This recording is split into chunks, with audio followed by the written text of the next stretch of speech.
You went with a little Stone Cold action here. This is Bada, bada, bada. This isn't Raw is retro. This is Raw is today. If you notice, this is a fairly recent photo of Stone Cold Steve Austin. It is. This is an older Steve Austin. Yeah. Who still kind of looks like Steve Austin. I mean, he'll never change. Yeah. For him, he'd have to get extremely fat for us to go, you know what, he ain't aged well. Right? That's the good thing about being bald when you're like, for instance, us in our early 30s, mid 30s, and going forth, because no one's ever going to go, oh, you know that Marcus, you know that Manny, they age terribly. Like shit. No, we've been bald ever since. I've been bald my whole life. Sorry, Shawn Michaels, that's not gonna be me. I came out the womb bald. I believe everybody did, but for the most part. Not everyone. Some people come out hairy as shit. I never understood why. Like, damn. First thing I want to do with this kid is give him a haircut. I didn't have much to work with. I've got the guy. And the guy made his debut on his show. And he looked extremely comfortable. Yeah, he looked like he was always there. He looked like he belonged. Yeah, nothing about him said, oh, this is an NXT wrestler. Nope, this is Monday Night Raw. Actually, the reaction to him made me feel like he was an NXT wrestler, and everything Dolph Ziggler has said about him is the truth. Yeah. Outside of Orlando, no one knows who he is, But Ciampa looks in amazing shape. In International Women's Day, had to go with something, but there really wasn't anything to work with. I saw a Photoshop image of this. It's Diesel's face over Rhea Ripley's and Sean's over Morgan. It works. It works so well. It works. It worked. You know what I was trying to do with the logo as well? I was actually trying to make the logo look like it was a Rhea Ripley tattoo.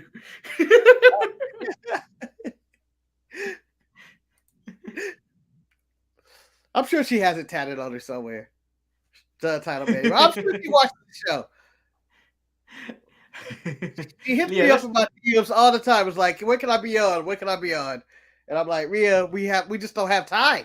We just don't have time. I was like, Rhea, we can't have someone that's more manlier than two of us, okay? It's just not right. And we'll be back right after this. I'm Shotzi Blackheart, the ballsy badass, and you are watching the Untitled Manny and Marcus show. Remember to like the video and subscribe.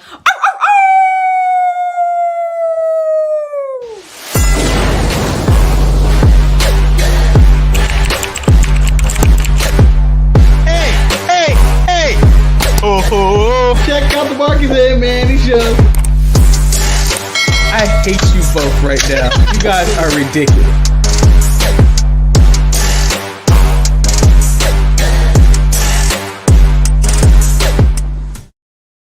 No jokes today. Welcome everyone to the Untitled Manny and Marcus show. I'm, of course, Lord Manny Hayes. He is Marcus the finale. And Manny, I like to say, it's time. It's time. It's Manny and Marcus time. Oh, time. Yeah, we're a ripoff. Marcus, have you seen what's up there? Oh, Thirst Daddy. When did you become the Thirst Daddy? Yeah, but look at your name.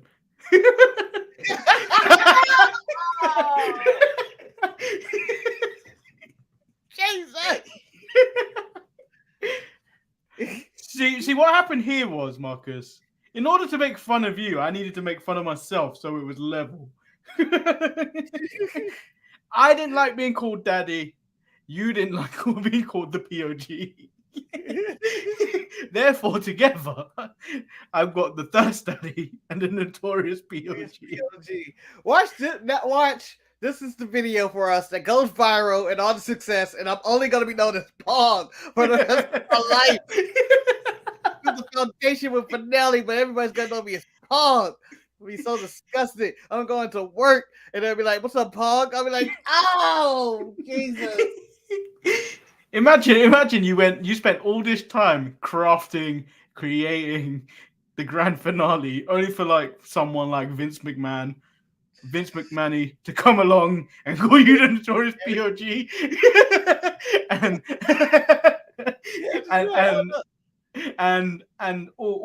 then you have all the success, all the success, but you have to become the P.O.G.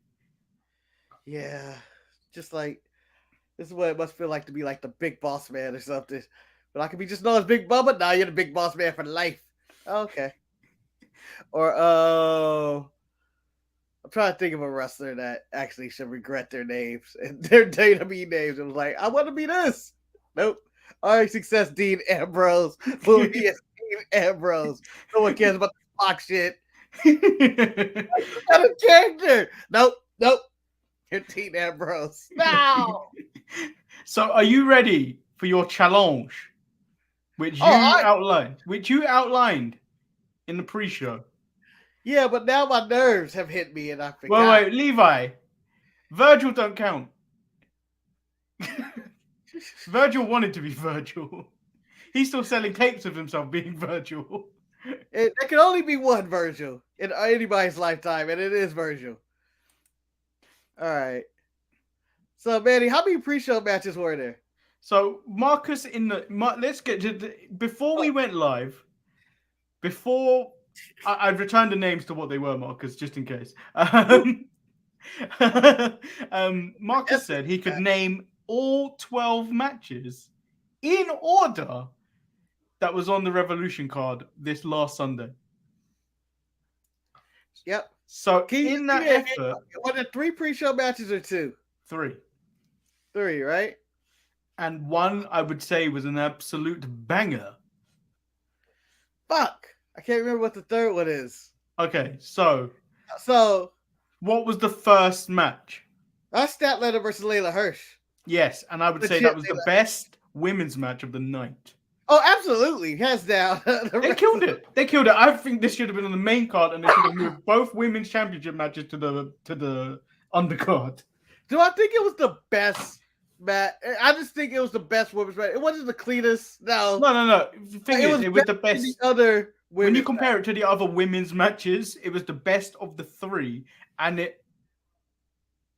I would say it was the best of the 3. I enjoyed it the most. Maybe because I was looking at it immediately with fresh eyes, but they did work and it was really good. And I can't get behind Jade Cargill's matches just yet because it's the same. It's Goldberg. Yeah, it's Goldberg, and I don't really enjoy it as much. And then I hate Britt Baker matches. Yeah, we'll talk about that when it goes. Let me just run through the card. But I can't remember what the second match on the pre-show was at all, which is a strike on my part. But I do remember the main event, which was the trios with the House of Black versus the team of Golden Axe with Alex on the outside. I can't believe you don't even know him, Marcus. Hook versus QT Marshall. I knew it! Oh my god! For some reason, I associate Hook with pure Rampage business, and I forget. And I disqualified this match because QT's in it. Yeah, I can't get behind any QT Marshall match, but like he started talking, and I was already over it. The pre-show matches were good, but you know the funny thing I find when I watch now the House of Black or whatever they decide to call themselves. Buddy Matthews does not fit in with those two. He looks like the good kid with the bad kids. Well, didn't he look like that when he was with Seth? No, at least he fit in with Seth because Seth is not covered in tattoos. The other two are.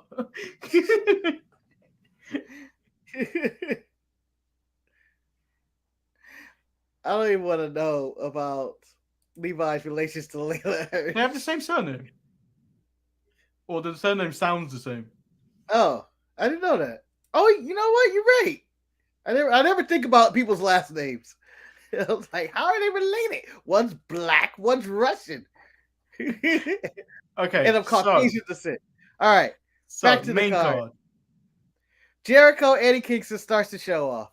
Yeah, what Eddie did you think of it? I thought it was all right. You know, I've seen worse Jericho matches. He's in better shape. Eddie Kingston looked like somehow he was in worse shape. Yeah. But Jericho's got himself into shape. Jericho looks really good. Yeah, Jericho looks better.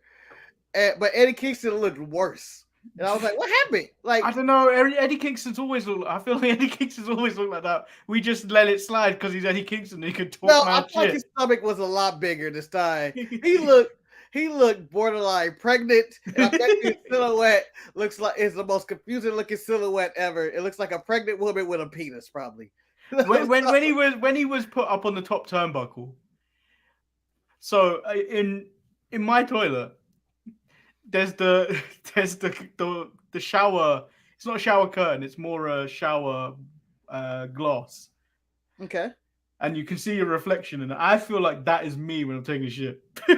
I looked at myself 1 minute and I was like, this don't look good.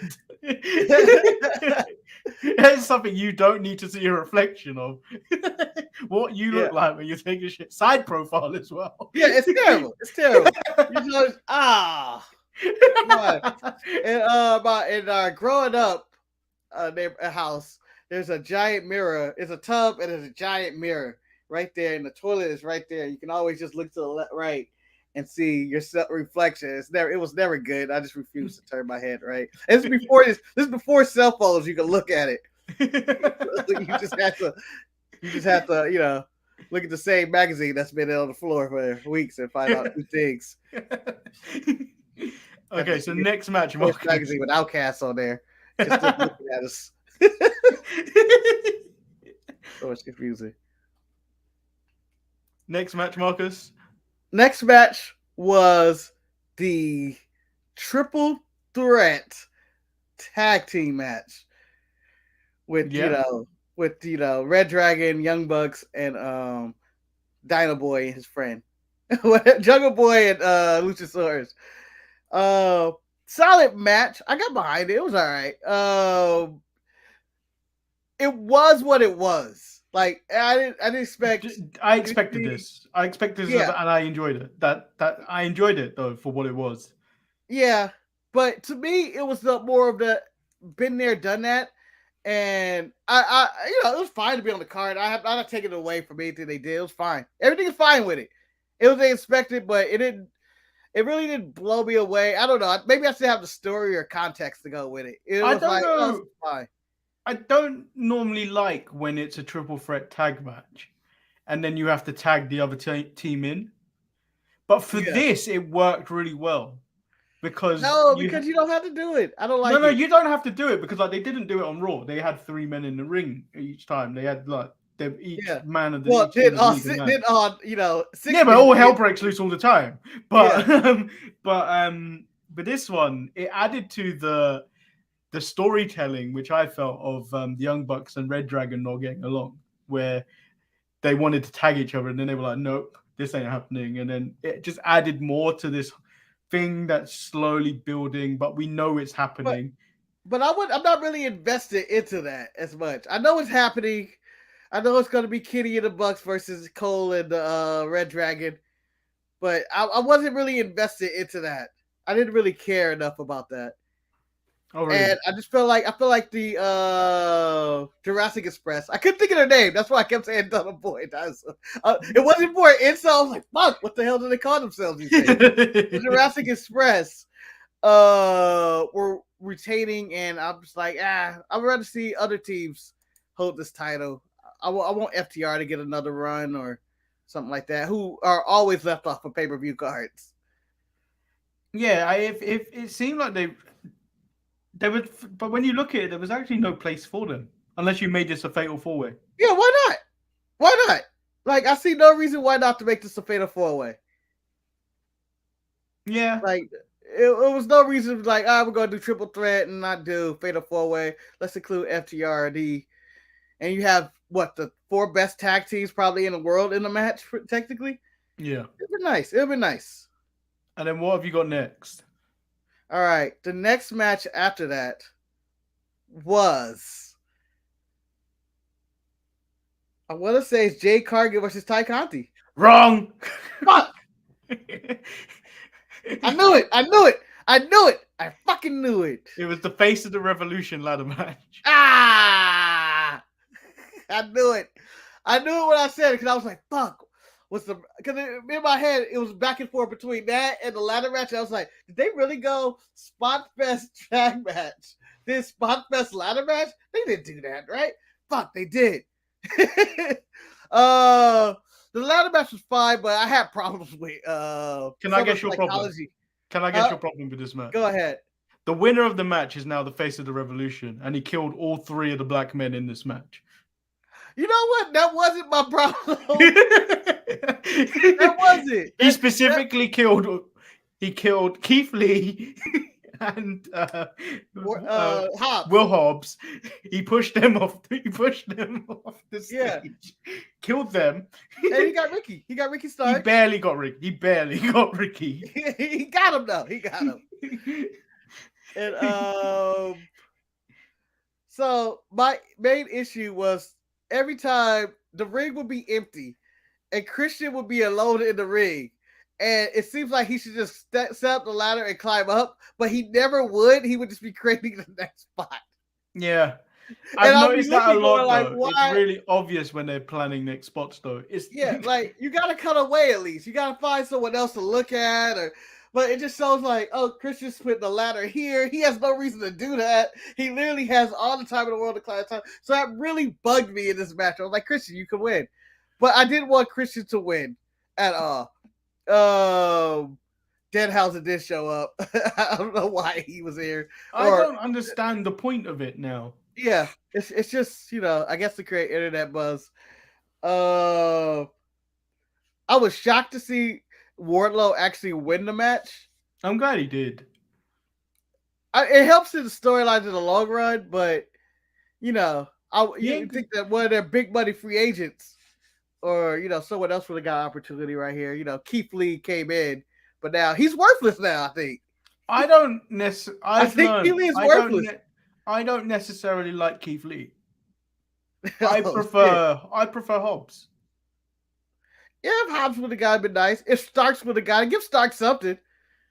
Like I'm actually always tired. I'm actually a bit tired of Keith Lee. Like, and he's been there for like 2 weeks essentially at AEW. But I feel like the investment should be Hobbs, not Keith Lee. Levi said he wanted Orange Cassidy to win. I disagree. I don't want Orange Cassidy to win. Nothing. I didn't want him to win, but I agree with him. His spots were great. But then, for instance, the pull-up into climbing onto the fucking ladder when I think it was Wardlow and Keith Lee were holding the ladder. Yeah. And then him falling and landing on it. Incredible spot. It was cool. But again, I didn't want to see him win. Like, no, he's had too much. If anything, he's been given too much, and I think he's in that spot, kind of like Darby Allin, where you don't have to do too much with them for them to like lose crowd favor. So like you can move them about and get other people over using them. So I feel like that's what he should be used as. Yeah, I feel like him and Christian both didn't belong in this match. And not because they're the white guys or whatever. No, they did feel out of place. Like, in terms of who was in the ring. Considering the monsters and Ricky Starks, and I wish that it was an Ethan Page or even Scorpio Sky or Miro, returning Miro if they ever decide to use him again in this match or something, or even Surprise. I know they brought in Swerve as a new talent. If he showed up in this match, it would have been nice too as well. Or even that Jeff Hardy, the tampering wrestler. Yeah. So Wes said Starks is the most underrated AEW wrestler with no push, is a star. You can say that about a lot of people in AEW at this moment in time. They have a lot of people that, if given the right push, they'd be the guy in most companies. But they've got too many of those types of people, which are ready, kind of just on the verge of breaking out. That it takes to shine off so many other people. And like if you push one, someone else is down there below. It's almost like that Vince scenario where he said if you have to release someone, when you release someone, there's someone else to step into that spot. There's nowhere to go in AEW at this point in time with the amount of TV time they have. There's and the size of their roster now and how good that roster actually is. Some of those people are going to fall by the wayside, and you're going to start seeing that. But I was rooting for again Team Taz to get something. That's what my main thing in this match. Whether Keith Lee was winning or whatnot, I'd rather see Team Taz actually do something. Like, because they've been around for a long time. Since like the beginning of AEW, and they have not won anything. Levi says, Keith Lee isn't worthless. I'd rather see Hobbs versus Lee over 90% of the Mania matches. Most of those matches are semi-retired guys or rematches. I mean, you're not wrong, but you're forgetting that these two companies are different companies. AEW is a wrestling company that's suddenly starting to become more sports entertainment. And if you guys disagree, I don't think they ever weren't sports entertainment. No. They displayed themselves as a wrestling company, but they've drifted a lot more closer into sports entertainment more recently. Whereas WWE is a business and sports entertainment. Yeah. They're more about the attraction matches. Yeah. Big draws and stuff. And I'm actually, I don't care. The WrestleMania card actually looks pretty nice to me. It's actually filling out pretty nice. I mean, there's breaks. You know what I mean? Like this AEW card, whilst I would say all these matches, I didn't have any problem with most of these matches. It did feel long, even though I had this on in the background whilst working. Mm-hmm. It did feel long, and I know if I was watching this live, I would have felt exhausted watching it because there was no downer. There was really no downer except the women's matches, but there was no downer. I don't have a problem with shows like this when it's just good match, great match, or whatever, right back to back to back. But when it's 5 hours of it, it starts taking away from some of the matches. And the main one, and I know I was going through this order, whatever. Tay Conti and Jay Cargill did whatever they did. Whatever happened in that match, it was what it was. But by the time you get to Danielson and Ambrose, see, I already started, and Moxley, that crowd was dead. I was dead after that match. I don't think I gave the attention to. I didn't really care about the match that followed that, which was the 6-man tag with the House of Hardy and Andrade versus who did they go up against? Sting, Darby, and that other guy. Yeah, and then I to be honest, I didn't give the main event the attention it probably deserved. But like I was kind of done. That was too much for me. Yeah, and then also the card before we even got to the Mox match is the dog collar match with MJF and Punk, which seemed like to me it felt like that was the end of the first half of the pay-per-view. I believe it was the first half, like it was the end, and the crowd was at their peak at that moment. Like that was it. That's all they had left was when Wardlow gave that ring to Punk, or just said on the mat or whatever. And they did the turn and Punk won. I felt like most people were like, if the pay-per-view ended there, I would have been satisfied. You'd have been satisfied. But then you go like, we have like 6 more matches that are some of you're really into, but it's just the length of like every match being long, everything going in. It just I feel like it takes away from it. And this is a thing that happens with WrestleMania as well, in which if you have too many matches, it just wears you out by the time you get to the important matches. And I really think that's what happened by the time we got to Danielson. Yeah, well, I think we feel that when we do the watch-alongs as well. Like, I know we're on and we're like essentially just watching it when we're on here, but like you can see like us great.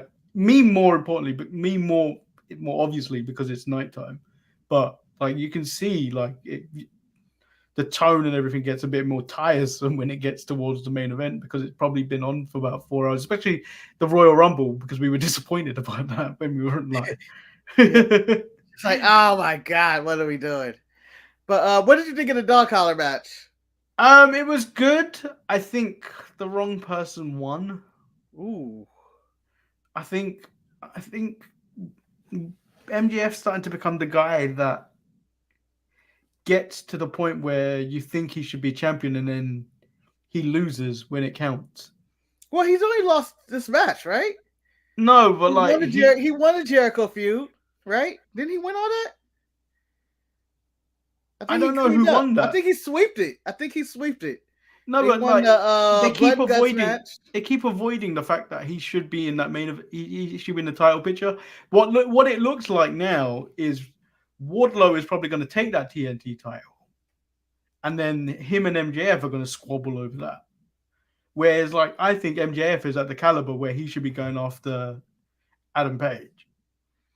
Well, yeah, but considering I hold the TNT title as more prestigious than the AEW title, even though Sammy Guevara isn't my TNT champion of choice, it is the title that I've actually been more attached to than the actual AEW title. So if he were to capture that title from Wardlow, I'll be for it. Because that seems like the next story we're going to is Wardlow versus MJF and whatever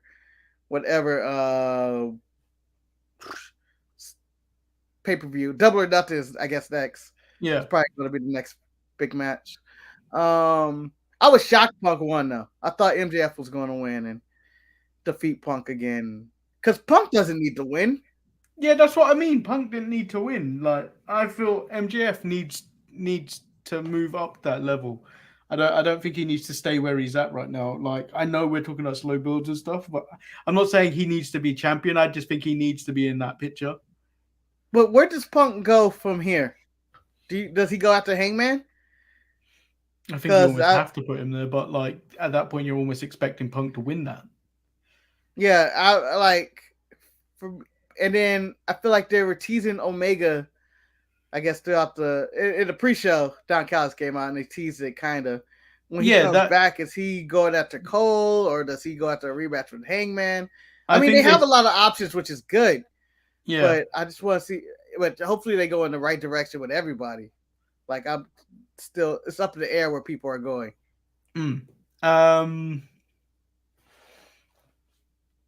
So Jay Cargo and Tay Conti actually happened. That wasn't actually any good. You were the only highlight of this is you were correct though. I can't remember which match you compared it to. Yeah, was it Lash Legend and who did Lash Legend go? Elias, Amari Miller or something. Amari Miller. I mean, it probably was on the same level. Yeah. I don't even cover that. That's probably I don't like the pay-per-view. I'm done with Britt Baker matches. Yeah, this was the worst of all of the Britt Baker matches. We could put both of these women matches together. They were both not that good, and this was clunky, and there was so much interference, and it's to the point where you wonder why the ref isn't throwing anybody out because they were doing it was blatant. And it was like, yeah, it's obvious, and this is terrible. And then has no one thought. This is the thing that gets me. No one's thought. Do you know what, bitch? Cage match. Fuck your little crew. No one's thought that. Maybe next time. I will say the one positive about this match is the new women's title that debuted, and I was like, thank God. The shape of it reminds me of those old I think it may be an ECW tag title. Or the old Intercontinental title, the one, the Razor one. The Razor Ramon one and the Shawn Michaels one, that classic one. To me, it reminded me of the old World WWE Championship, and then it also reminded me of the current AEW Championship if they fuse together. But it's much better. Yeah. Yeah, but what the fan of that? Nah, Levi, I don't agree. And I don't agree with anyone that thinks Britt Baker is the best women's wrestler in the world.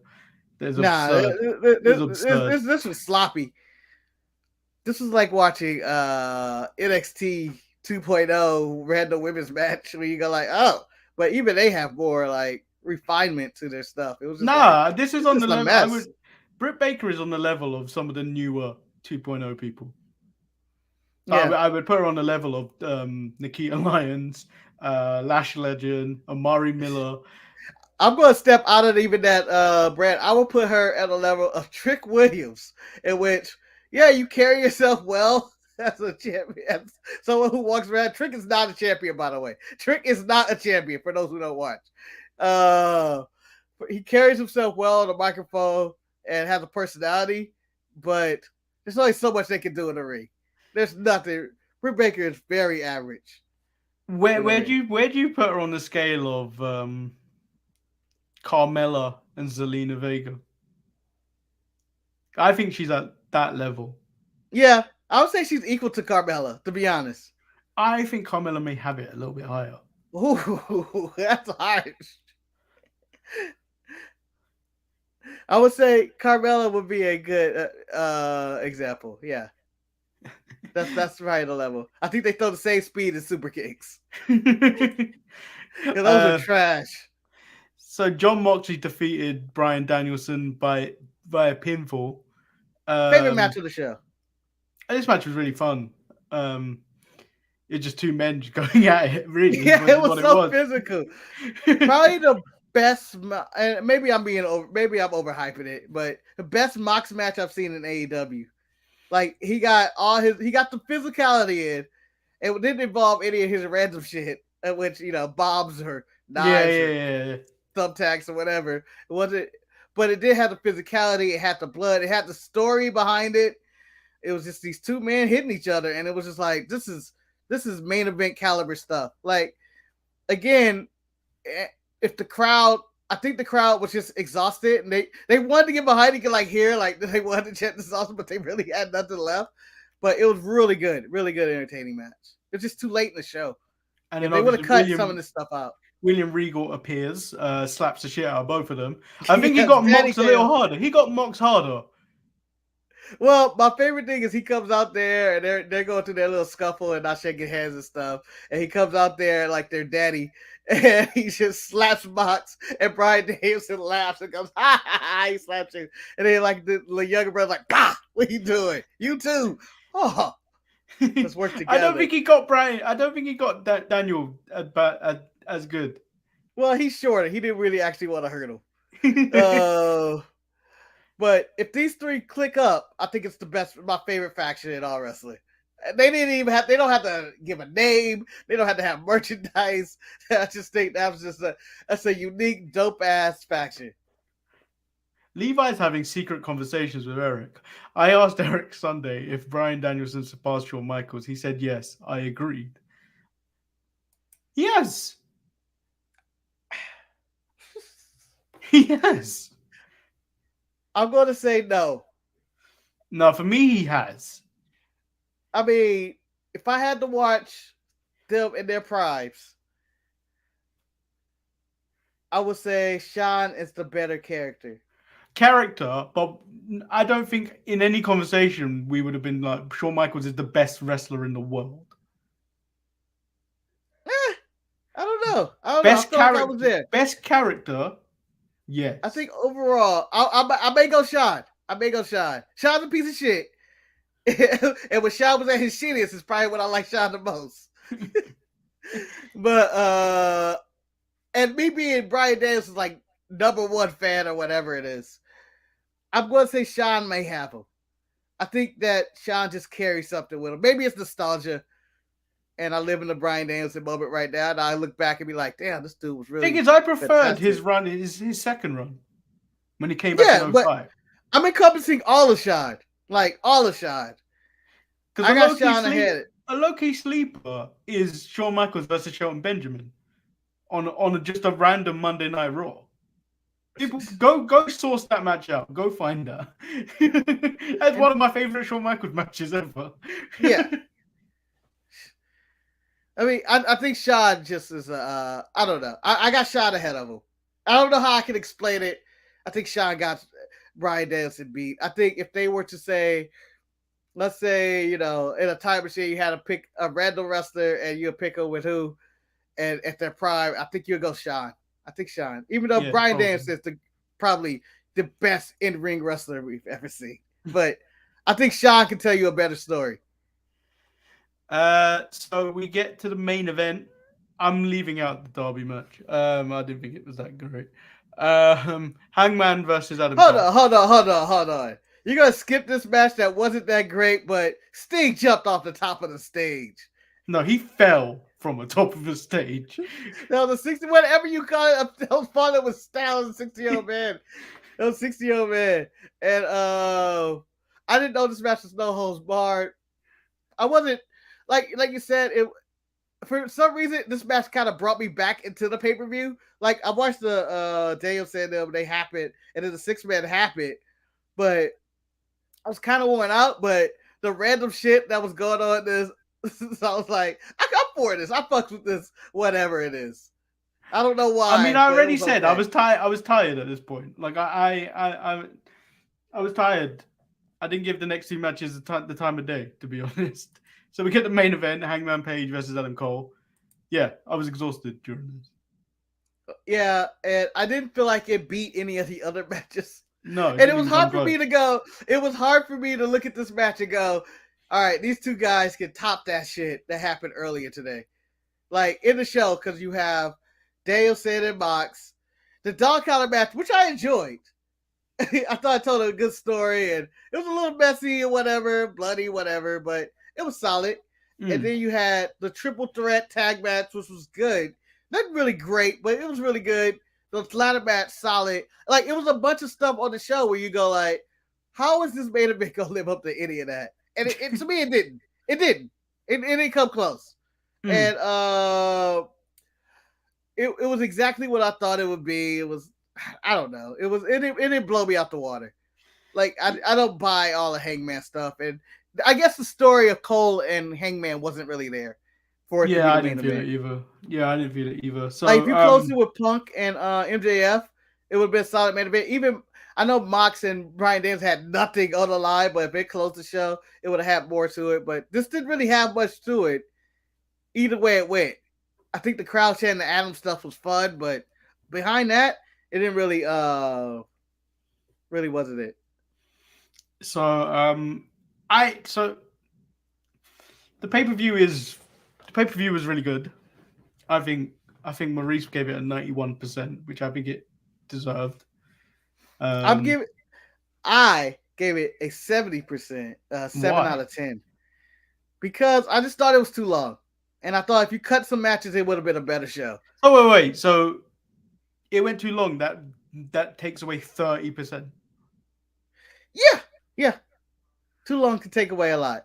But, there's the part of the show that you don't care about. Like Ty Conti and Jay Cargill, the Britt Baker match, which were really long matches. They got a lot of time for those matches. Well, weirdly, Jay Cargill, Tay Conti apparently went 7 minutes. It felt longer. Yeah, that felt fucking long. I don't know why. And Britt Baker, Thunder Rosa went 17 and a half minutes. Yeah, that was long. I would take that out. As much as I enjoyed Eddie Kingston and Jericho, could have took that out too. I feel like there are some matches that you could have probably put on Dynamite. Yeah, and then a lot of this, considering Dynamite gives so much, it did feel like I was watching a long episode of Dynamite. Yeah, Dynamite does give a lot away, but we should probably move on to Raw in a minute. But Raw gave away that amazing tag match. Yeah. I'm gonna jump. We can jump on Raw. I got 10 minutes to talk about Raw, and that's pretty much it. But I feel like Dynamite hurts their pay-per-views, at which Eric was asking me, "Hey, so what about the pay-per-view? Did I miss anything?" That I was like, "For you, Eric, you probably missed He normally buys it." Yeah, he didn't buy it. So he was like, "Is there any reason I should go to it?" I was like, "Maybe to see Mox Daniels say you may enjoy that, but I don't see anything you would jump in and be like, I needed to see that, or you wouldn't get the same experience on Dynamite." Like, I don't feel like this card. It was a fine show, but I don't think it was the like. It seemed like it's gonna be hard for. I'm gonna compare everything to like that All Out pay-per-view they had. That seems like their absolute peak of all their powers of everything that could be AEW. That was great about the company, and then you get this one, which felt to be on average of their pay-per-views. And it's not taking it away from the show. It's a good show, but it was an average AEW show. I don't know how to interpret that. Okay, let's move. Levi compared to the WrestleMania 17, which I totally disagree. that was a vibe. 17 was a vibe. Let's move into Raw. Okay. Man, he got his shit together to talk about Raw. Let me think about my life before I do this one. Okay, it opened up with Seth Rollins, Kevin Owens in a segment that didn't need to happen. It needed to happen. I don't think it needed. You could just. I'm going to break that. In the mid-card mess, man, I was compelled at the end of the show, said this is the best first hour of Raw I've ever seen in my life. I didn't need. Thing is, I didn't need that opening segment. They could have just run the match, and I would have enjoyed it. So you didn't need it, but think about the person who's tuning into Raw. You know, it's WrestleMania season. They got a little backstory and context of why everything is happening. So it really added to the weight of what was going on and tell you Kevin Owens and Seth Rollins need this. And then you have the annoying heels, the Alpha Academy come out, they're talking their shit, and you get that character. And then you go into Orton, who is completely fired up about this. It's like, I'm going out there, we're going to win, damn it. We're going to win. And that had me hyped. And then they come out, and then this triple threat match happened. They follow what I think it should be the standard triple threat tag rules, in which at least 3 guys in the ring at the time to start. All hell can break loose eventually, but don't start with no tag shit because it don't need to matter. And then it goes for about 40 minutes of like just some of the best guys at it, just going at it. This match was great. RK Bro are happy they're going to WrestleMania. Randy is so happy he even calls Riddle his friend. Yes. He used the F word. The F word. I've never used it in my career. And I tried to think of Randy calling anybody a friend. And I was like, fuck, that's like never happened. And then outside you see Kevin and Seth looking disappointed as they're potentially missing out on WrestleMania and the desperation to get on the card. Yeah, that ending shot of Riddle throwing on Seth and him trying to get back into the ring and Owens sliding, but Randy grabs his leg. One of the best shot match. I want to say this is one of the best shot matches I've seen in a while. Just the energy it put together of like just a collaborative effort, and then the end shots of Owens sitting by the stairs alone and Seth just walking off like I can't believe with the WrestleMania sign showing up behind him as if he has no way to get there. I just thought, and then to celebrate, I was like, this is great. This is great.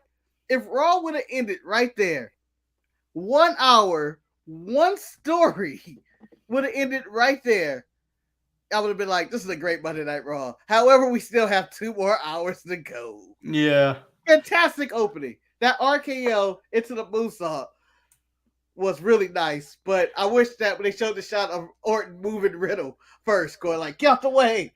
Ugh. That's more impressive. I feel like that's more difficult. Yeah. And then what ruined this moment was Dana Brooke versus Tamina. This ended the hour of Raw. But here's something that I think Revolution could have benefited from. A little bit of this comedy. Bullshit, right? This bullshit. This bullshit here was just there to cool the crowd down just a little bit. Like, all right, we raised you up. We have 3 hours to go, but I don't want you to be dead for when we start the second hour, I guess, with the Miz or something, whatever. But so you guys go out there and cool the crowd down. It was solid comedy, and it was there for like 10 minutes, and it was done. But it was a nice concession break. 10 minutes? This was like 5 seconds, I felt like. No, I was talking about TV time total. Oh. They showed both kisses in the back. The very aggressive Tamina kiss, which scared me. Because I was like, this is how I know. It's too dangerous. Tozawa loves it. Tozawa loves it. Got a rap. Yeah. So that happened, and that 10 minutes, and then we go into the mid segment, which I enjoyed. The Miz gets a hero's welcome in his home state or in Ohio. Logan Paul also gets a hero's welcome. They claim Ray is a legend, but his son Dominic is a chump for riding his father's coattails. They introduce Jerry Lawler, who said, yes, Ohio, host of WrestleMania. But The Miz states, winners only leave Ohio. Well, it's Cleveland. You got to be specific. It's Cleveland, Manny. Also the only place in Ohio, probably. But so when Miz turned on the crowd, I enjoyed it. I was like, that's why he's one of the top heels in the business. Yeah. Because he set them up so well. Like, this is a homecoming. He's going to play face. And then one simple like, whoa. We can't have, for the reasons I believe Vince McMahon will never have a WrestleMania in Cleveland. Just, it's Cleveland. Like, hold on, we can't have, this isn't a WrestleMania town. And that crowd was like, oh, this motherfucker, he turned on him. And Logan Paul seemed conflicted by it. Like, damn, he ripped this down. But I enjoyed the segment. I just thought somebody else was coming out to, not making it as pointless as it was. I guess the Mysterios weren't making it to Cleveland. And then the Street Profits make the claim to be the next tag, to get the next tag title shots, because they beat the current tag champs now, the new tag champs last week, and Alpha Academy should go to the back of the line, which is correct. I got a fatal 4-way of some kind happening. I don't know what is gonna happen, but maybe I have RK Bro going against the Usos. I feel like we've said everything about Ciampa and Breaker versus the Dirty Dogs at the beginning. The guy showed up. The Dirty Dogs made the guy look good. Yeah. He was the guy. And do you feel this is wasted? As in when he could have came in at the Raw after Mania to make his debut, or does I think Vince is going. You're going main roster now, son. That's why it's a triple threat, so he doesn't have to get pinned. Put the belt on Ciampa, damn it! If I had a choice, I feel like that's what might happen. He'll probably retain. Well, they have Stand and Deliver, the pay-per-view coming up the day of WrestleMania. I don't know what the card is. Is it going to be Mello versus somebody? Maybe Mello takes it off the guy, or maybe the Mello fights. No, Ziggler? Mello's going to be in a ladder match. champion. Oh yeah, he was talking about the ladder. You're right. Well, maybe they put both titles up on the ladder, Manny. Oh, that sounds good. we haven't had one of those in a bit. Cody and Sammy for no reason, but it seems like maybe he become a double champ that way. So we also get Omos versus Apollo. Omos. Why did they want it? Why? No, because I took. Omos said something, and I love the word annihilate.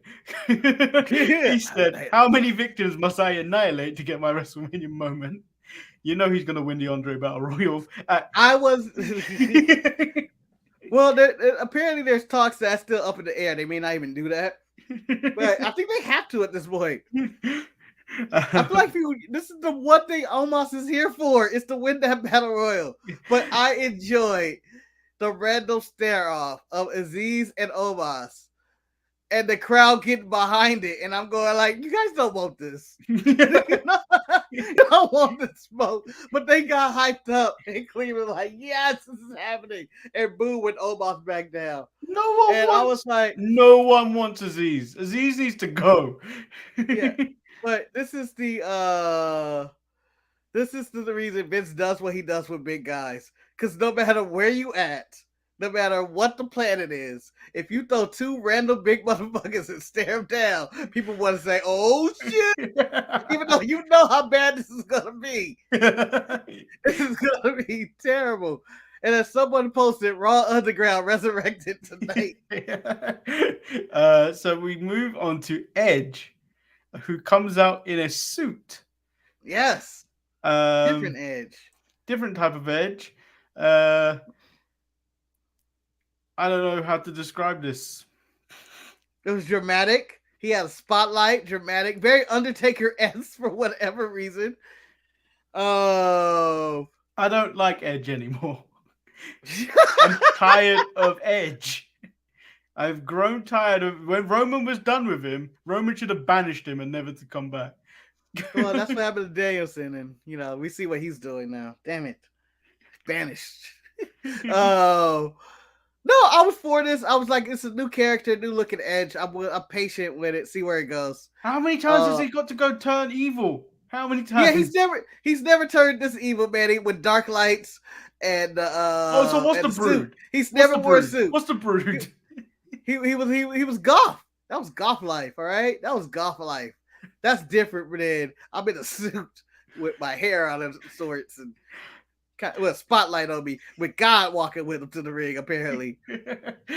So it's a little different, and I'm happy he changed it up because he did need a change. So we have Liv Morgan and Rhea Ripley versus Queen Zelina and Carmella. God damn it, Manny. Just when you think Rhea Ripley's going on a solo career, they put her in a tag team with Liv. Corey and Carmella, you see what's going on. You're owner of a wrestling company. You fire them both? I would. Publicly. Oh, absolutely. What is this? This public affection. It's okay, it's fine that you guys are together, but not when you're at work. No, actually, have a damn match. No. Actually, I would separate them. But you want to do this on my show? You're going to SmackDown. No. You're going to NXT. NXT UK. And I can see Nigel again. What the fuck? Why would they do this to me? Nigel's coming to the big show. He already records it out of America anyway. Yeah. He doesn't go over there. Why would I? But I just thought that it made no sense why she was like, I'm okay just talking to Corey and throwing away this match. Now you're making it a triple threat match. Let's just prove how worthless those titles are. Liv is about to get her first belt though, because I can't see Mella and Zelina retaining, and I can't see this Sasha and Naomi thing lasting. It has to be Rhea and Liv to win. I don't know. Nothing's going for Naomi. Naomi ain't winning. Yeah, she ain't winning. She ain't winning. So Finn Balor versus Austin Theory. Damian Priest gives him the bad Damien, the evil Damien, whatever. No, just Damien. Gives him the Damien, calls it a DQ, whilst dressed as a gothic member of the Shield. Yeah, that's pretty much the way to describe that. And I was like, I guess this is how Finn Balor's getting on WrestleMania. Yeah, it's gonna be a solid match, but we got it on Raw already. We don't really need this to happen at Mania. No, and then Kev asked Bianca is she going to use her hair as a weapon at WrestleMania. She says no, but she has one rule: do not touch her hair. Trying to ban her. It's my hair. Becky was hospitalized, could not make the show, apparently. Apparently, the fractured voice box, which I didn't think was a thing. Yeah. So, it apparently happened at the Madison Square Garden show, which I hate to say this to Levi, that may have had more buzz than the AEW Revolution show. Did it though? It was about equal. I don't know. It is the most watched video on WWE's Instagram ever, apparently, in the world. And for me, I feel like Revolution happened, but then it was like, oh, okay, it happened. It wasn't that big news event that should have carried through all week, all the way to Dynamite. I think just the way it ended with the main event. Vader has been inducted to the Hall of Fame. It's time. Vader time. Good job, Leon. And then Kevin has an epiphany. He has a plan. He comes up later in the night and says the way he's getting to WrestleMania is by issuing a challenge to have the biggest KO show in a WrestleMania. Kevin might be the most pettiest human being around, and I think he is an honorary member of the Untitled Manny and Marcus.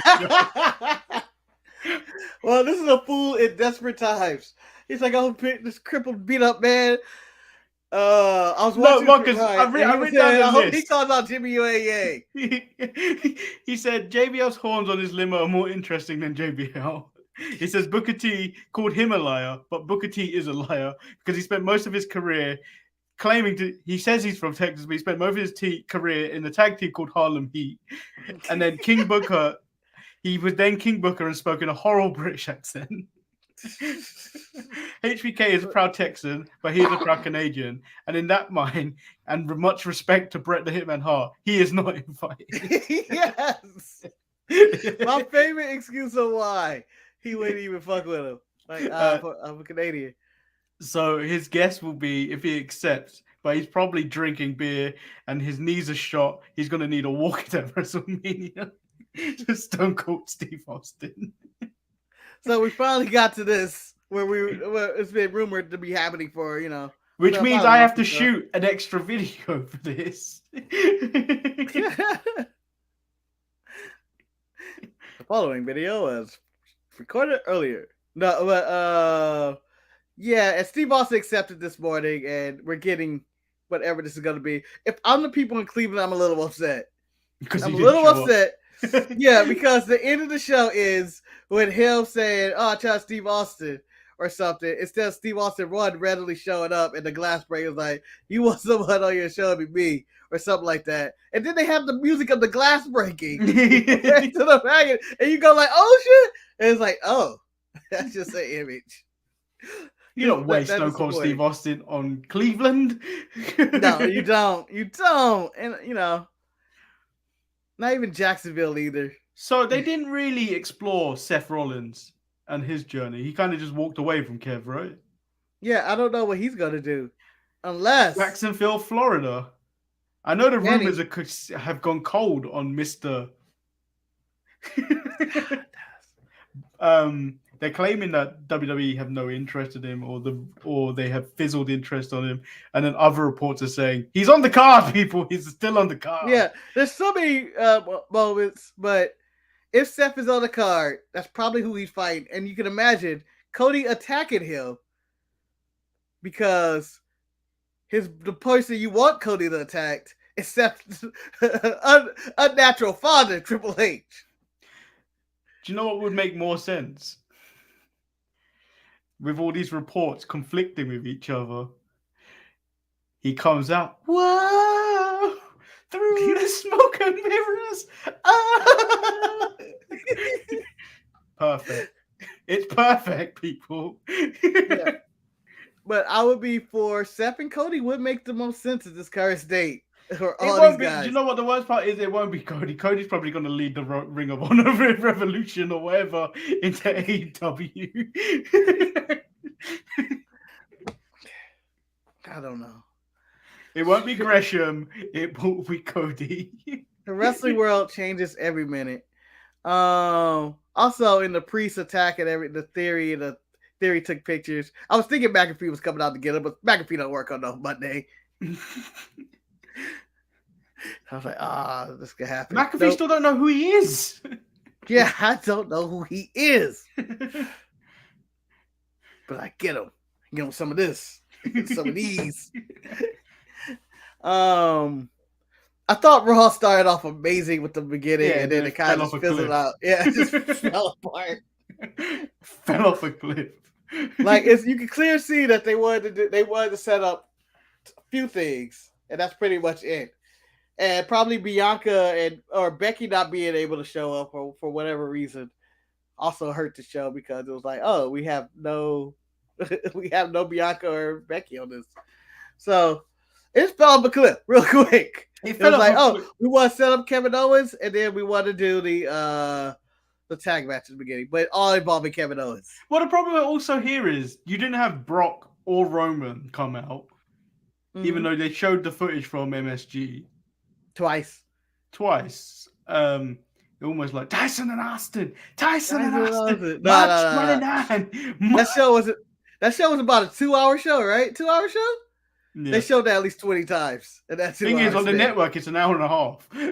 Yeah. So you got it all back to back to back. Yeah. So, yeah, it's an interesting one. So,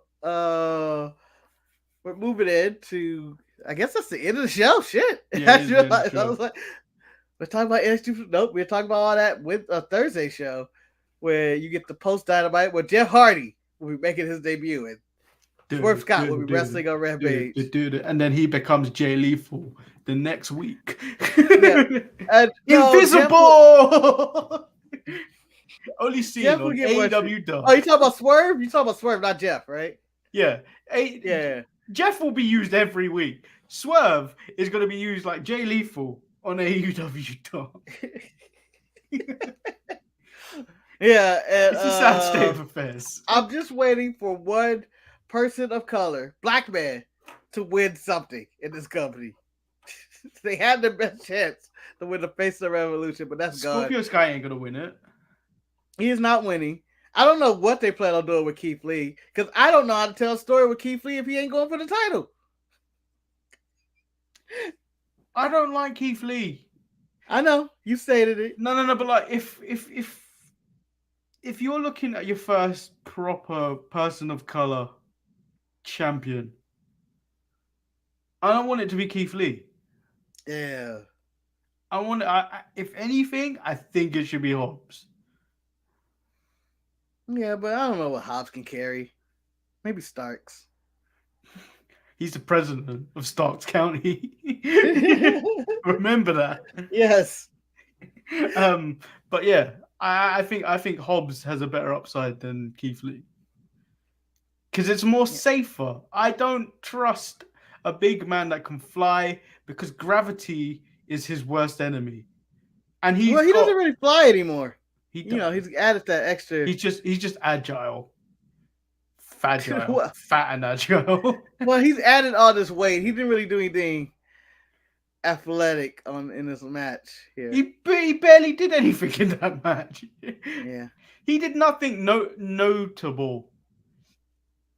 Anything memorable was done by Wardlow and Ricky Starks. Orange Cassidy. And Cassidy doing that spot. And dare I say, Danhausen had a more memorable spot than anything Keith Lee did in this match. The only memorable thing Keith Lee did was fall through the stage with Hobbs. And by the way, can they ban the Canadian Destroyer? There was too many of them on this show. That and the Spanish Fly. There was just too many of them. Everybody in every match did it. No, do you know what they need to ban? Sammy Guevara carrying those two titles. Sick of it. It's so lame. He's lame too. Yeah. And it only accentuates how small he is carrying those two titles. I was telling Ryan, if any of these dudes win, and it didn't matter, because I was thinking of Wardlow, Hobbs, and Lee, and they fought Sammy Guevara. If he didn't beat them in 2 seconds, wrestling is bullshit. Because that's the smallest. Like I was looking at him at that time. I was like, this is. He's the worst person in this match. I just care about Darby and Sting. But at least Darby looks credible, even though being incredibly skinny and small. Darby's credibility comes with this motherfucker's crazy. Yeah, he'll damn well not kill himself to win this match. By the way, maybe my favorite Darby video of all time, because it makes no sense whatsoever, but it made me laugh. Because I was like, why would you crash that car into that? And why does Sting have a flamethrower? Are any of these things going to be used in a match tonight? At one point, I thought Sammy Guevara was going to be in that video, and I would have died.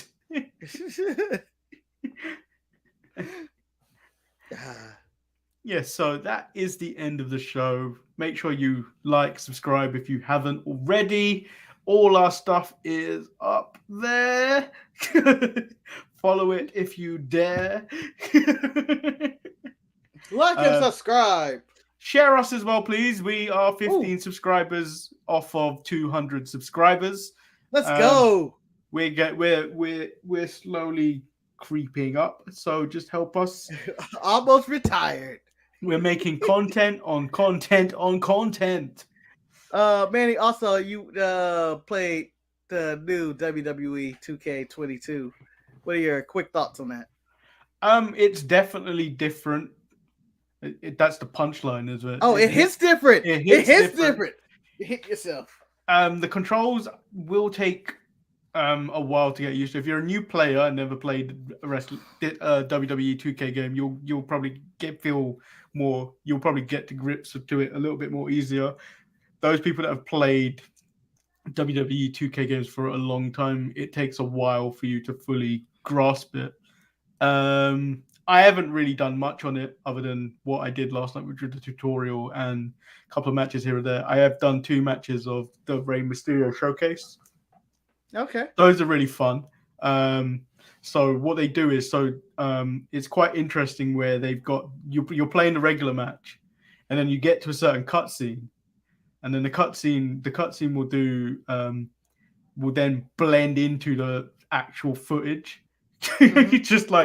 It just perfectly transitioned into the actual footage of the match with Ray talking over it, which is maybe the most annoying part of that showcase. Hey, this is when me and Psychosis. I don't know what era Ray So the Mysterio first one I had is like, and then Eddie hit me with his knees, and those were the hardest knees I've ever felt in my life. I was like, okay. He just stuck up his knees while you did a dive, but okay, Ray. I'm sure this happened before. I'm talking back at my TV hating on Ray. And then it slowly transitions back the same way into the match, into the gameplay footage, which is really cool. And then there's more unlocks to do and stuff like that. So it's actually fun. Give it a shot if you have. I'm not sure if you can rent games anywhere anymore, but like if Gamefly don't exist no more. I don't know. Me neither. I don't know either. I haven't did that. But yeah, it's better than 2K20, but it didn't take much to be better than that. There are glitches. There are glitches in it still. But, a ball on the string is apparently buried in 2K20. We just be like, what? Ooh, this is a great game. But there was no, from what I could tell, there was no day one patch, so that's a plus. I hear about that every major game. It's like, hold on, we sent out the wrong one. We sent out the wrong one. Why would we do that? Because Jesus, I downloaded it on Monday, so I downloaded it on Monday night. Monday afternoon when I just finished work, I was like, okay, let me spend this 100 and whatever pounds on this game for the NWO edition, which I'm disappointed, Marcus, because on my Xbox it shows me Ray still, and I didn't want that. I wanted to see the racist and his friends. I paid for the racist and his friends edition, and I wanted to see them. Well, if I were to ask, I put up a picture, and it's the Hulk Hogan and Rey Mysterio, and I told you one of these guys said, "Long live the race." Which one do you think I'm talking about? Even though I'm saying Viva la Raza. I'm not saying Viva la Raza. It was Hogan. Fuck Hulk Hogan, by the way. This will be the first game I will purchase and download in probably a decade. Just because, so we can play together, see what it's like. Maybe we'll stream this on the Twitch, yeah, on our TikTok. The only way I can think about doing it properly is we record it on Twitch and then we record our face cams, and then just sync them up with the Twitch footage. That's the only way I can think about it because none of us have a capture card other than Eric. Oh, yeah, you're right. And Eric hasn't got the one. Eric said he hasn't got the correct one. So, yeah, it'll be an edited review. It's fine. That's probably better. Yeah. I can fake an up, down feel for us and everything. Make it purple and blue and shit and shake it every now and then. Zoom in randomly. Have screams. No. But yeah, everyone that plays it will probably have fun. The main thing is it's fun. It's not going to be fun, especially if you play with people. You're just going to have fun. Okay, well, that's good to hear. Although, with that being said, WWE is looking to get away from 2K and go to EA Sports, where people fear they will be micromanaging downloadable content. Yeah, they probably will, but like it's basically that they've added this thing, which is an offline version, which is My Faction, which is basically like if you've ever played Madden recently or FIFA, where it's Ultimate Team and that stuff, which is basically buy packs with microtransactions. Oh, which is basically that's the EA. business. That's the business model. But apparently, in some certain countries, they say that's gambling, and they want to remove it because kids are all hyped up about pack openings, which you can see. But this is only hyped up by YouTubers going apeshit about pack opening. Hey, would you rather be your kid doing this or whatever else they could be doing with this money? They could be like outside, pack openings. Oh, the cigarettes. Ah, shit. Yeah, but this is going to lead to them you took selling away my downloadable content. That's going to lead to them selling shit so they can buy more packs. It brings us back to P.O.G, baby. Brings us back to P.O.G. But shit was gambling. But EA hasn't really done a good job in their other mainstream series. They've only survived because of Madden. Let's be serious. And FIFA. EA's only alive because of Madden and FIFA. Yeah. Because that's the only reason. Because the NBA Live is dog shit and everything else they do is kind of dog shit. NBA Live been dead for a while. It keeps coming back though. Every year. Every year. I mean, their UFC thing isn't as annual, so they tend to be okay. But like UFC 4 iteration wasn't that good either. Yeah, I'd rather get Knockout Kings back. Knockout? That's even older than Fight Night. Yeah, I couldn't think of the new one. The new one it's called. I told you I'm ancient in this industry. Knockout Kings. That was on PS1. Not PS1. I missed training being a fight. No, it's PS2, maybe 3. No, it's PS1. I think it was PS3. It's PS1 and then PS2, I think. I think Knockout Kings came out for Fight Night. I think Fight Night was PS3. You might be right. Fight Night is probably one of my favorite boxing games ever. Yeah, those were good games, and you just like you create your fighter, you build it up. Now that's a game out there, kids. That's a game. There was no microtransactions or anything. You just put the disc in and you play it, and you got what you got. Did you ever play the Don King boxing game? I did on I did. 360. I did. I think we that was such a good game as well. We rented that. It was a good game. Like most boxing games are good. There's one boxing game that was more of a cartoon kind of game, and I can't remember what it's called. But was it the one on the Dreamcast? No, that's you're thinking of Ready to Rumble. Nah, it's not that. This is this is more like it's animated. It's kind of ridiculous. But it was actually some legit boxing in there. I forget what it's called, but it's probably one of my favorite. It was one of my favorite games ever. I can't remember what it's called. That's the sad part. That's how long. Manny's gonna be like, Mike Tyson Punch Out. That's it. I hated that game. I could never be good at that game. What? Punch Out? What? It's about patience. It's about timing. Yeah, I was never good at that. I believe that's why I am the man I am today. It's those old video games. Go watch the tutorial of me trying to learn how to block. WWE 2K23 and watch me get frustrated. Let me tell you this is why our generation is always going to be stronger, Manny. It's because we have frustrating games like Punch Outs, fucking Battletoads, and all the other games in which you keep dying and dying and dying and trying again. And it gives you the motivation in life. You can keep dying and dying and trying again. But one day, you're going to succeed and beat Mike Tyson.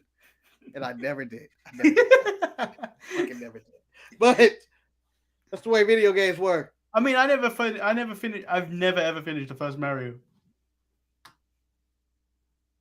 Like never. Super Mario Brothers? Yeah, the first one on the NES. Why? You just couldn't beat it? No. I tell you, my mum. Yeah, that's a tragedy. My mum nearly finished it. But also, Marcus, I was a small child at that age. Didn't have the hand-eye coordination and the dexterity. I could never beat Mega Man. I could never beat them all. I know, but I never liked Mega Man because there was always too much going on it. Oh, it was so nice. It was so much fun. It was like, this is crazy. Coolest game ever at one point, but then I could never beat it. Never get everybody.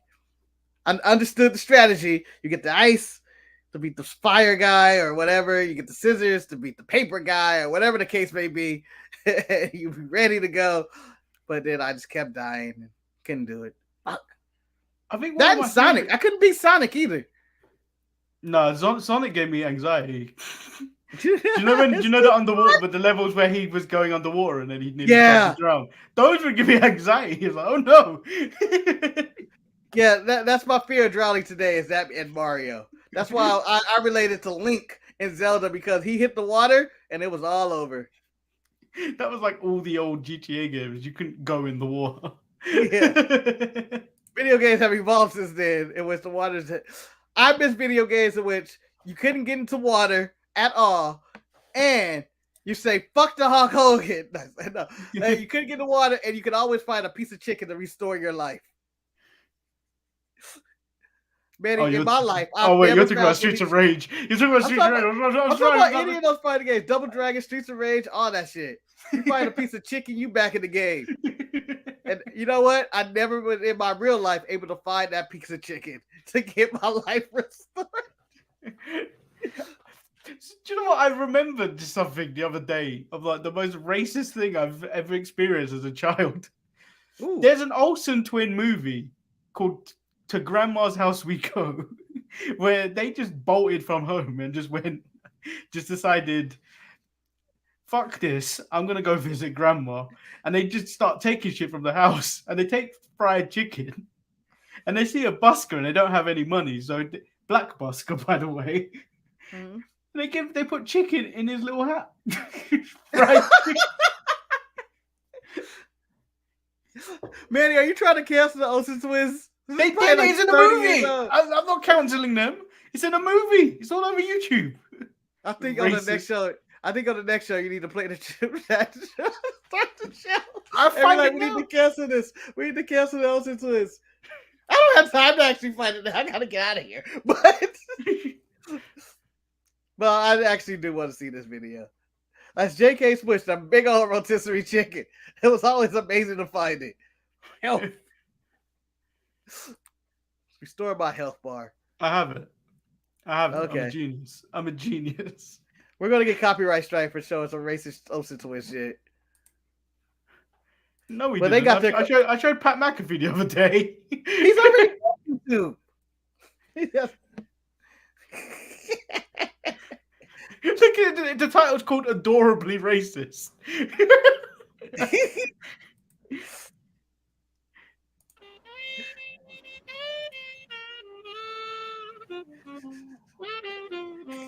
Jesus. Does he have to be playing the sax?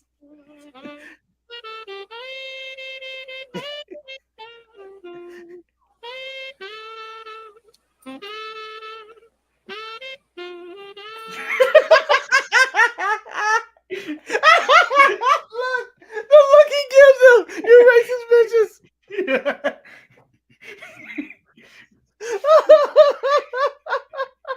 That was better than I thought. What the fuck? You thought I was lying. Yeah. No, I didn't think you were lying. I just thought, that's a misinterpretation. And then with the way they throw it in and he looked out, you fucking little like. So you can interpret that two ways. Either it is racist, or his eyes lit up when they gave him food.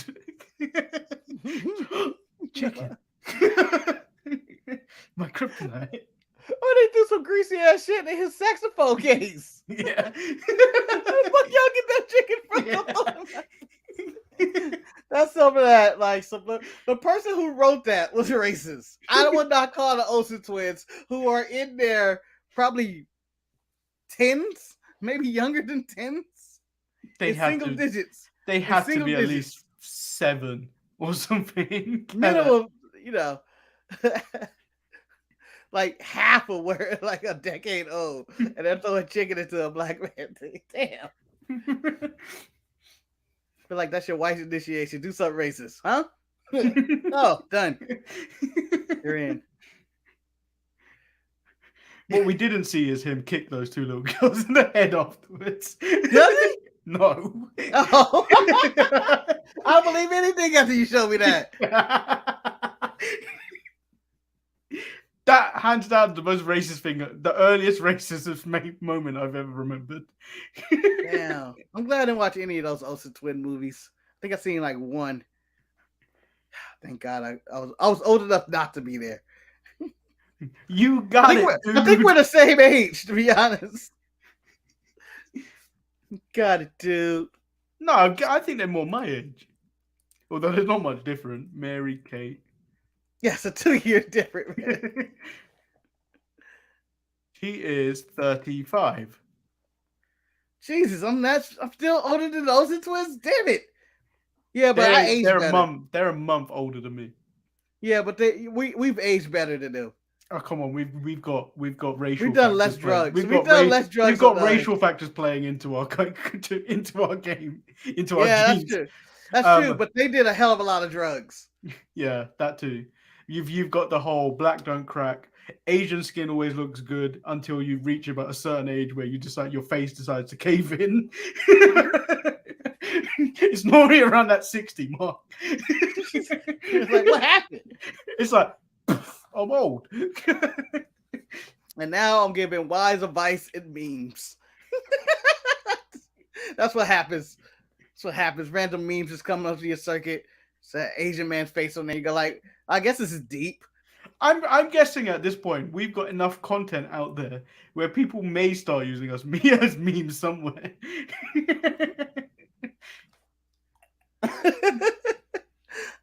Regal face. I would hope if they do use a meme, one, it wouldn't be the Notorious P.O.G. And two, it would be they're cutting my lights off blue. And it's just that meme. Marcus, you know the meme that's gonna happen because of this show is March 29, Toupee Tuesday. Yes. Do you know what I've looked at? I know the wig I'm gonna get. But I was considering. This is what I was considering. I was considering getting blue contact lenses. Wow. As they described on the website where I get my contact lenses, brilliant blue. And then whiting up. Wow. You're going to get us canceled for racial insensitivity. And I'm going to go by the name Nigel or something. I can't think of anything whiter.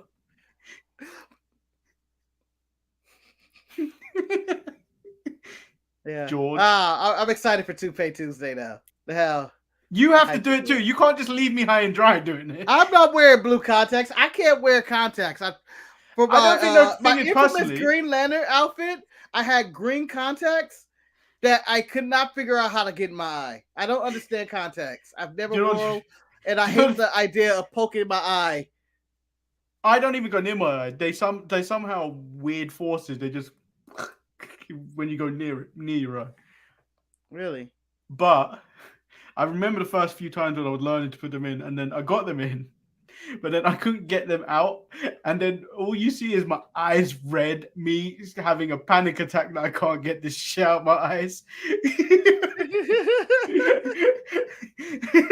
Freaking out. I can imagine. Like, it's scary. That's why I'm like, fuck contact lenses. Do you know that little tantrum jump was like, I can't do it.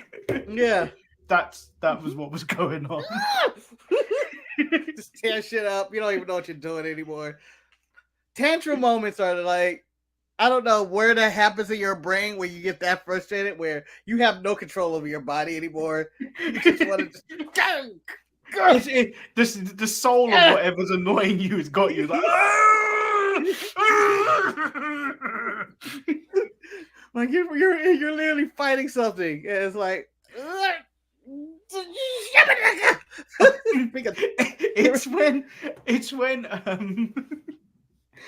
when I think it's Harry Potter 5 where the Deathly Hallows, no, not Deathly Hallows, Order of the Phoenix, where he realizes there's a bond between him and Voldemort, and then Snape's trying to teach him how to fight it. Yeah. But then when he finally gets the thing, and then he's finally got caught, and his body's like, no.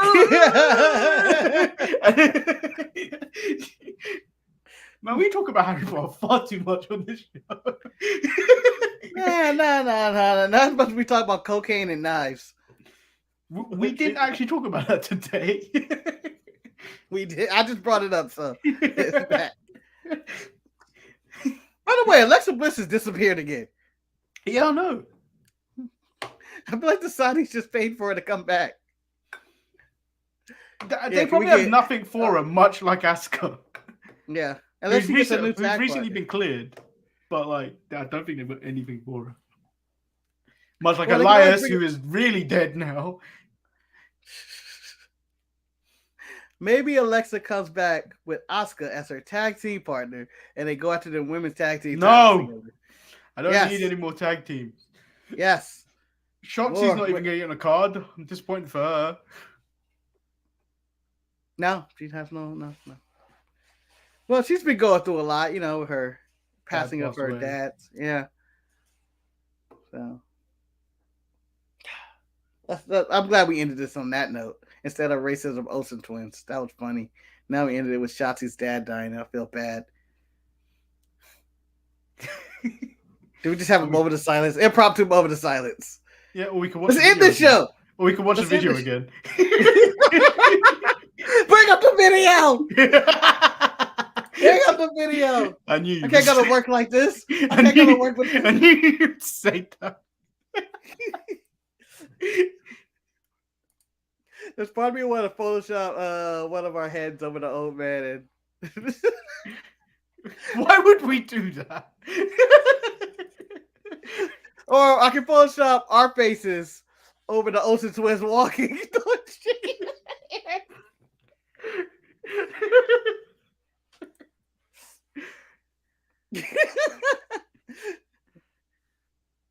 I definitely might do that. Randomly just put our faces over the Olsen twins and have it stuffed chicken at Eric.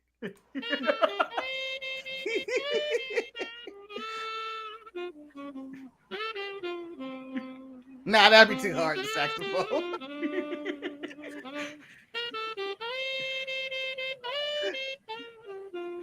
At least you need to take that part where they're just vibing.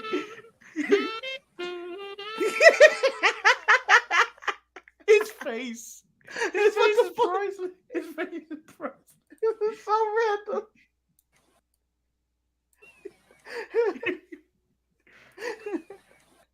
I don't know what the fuck is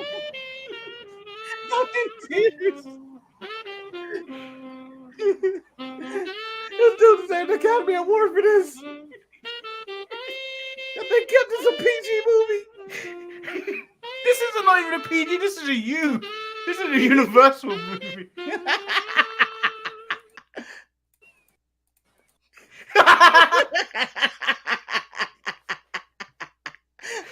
Outrage. I feel like we need to screenshot that man's image and use it randomly for when we're shocked. He should replace Shock Pikachu.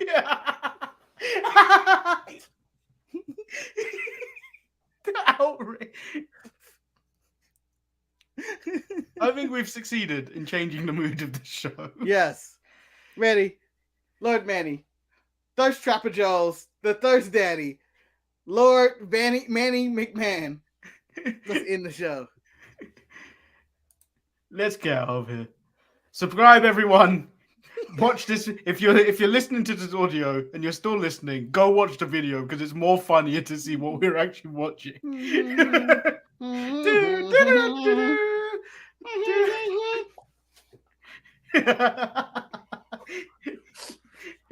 Have a good evening. Or good That man grew up in the 60s, Manny. He grew up in the 60s during the Civil Rights Movement. And he ain't never experienced no bullshit like that. Jesus Christ. Oh, my chest hurts. All right. Peace, guys. Bye.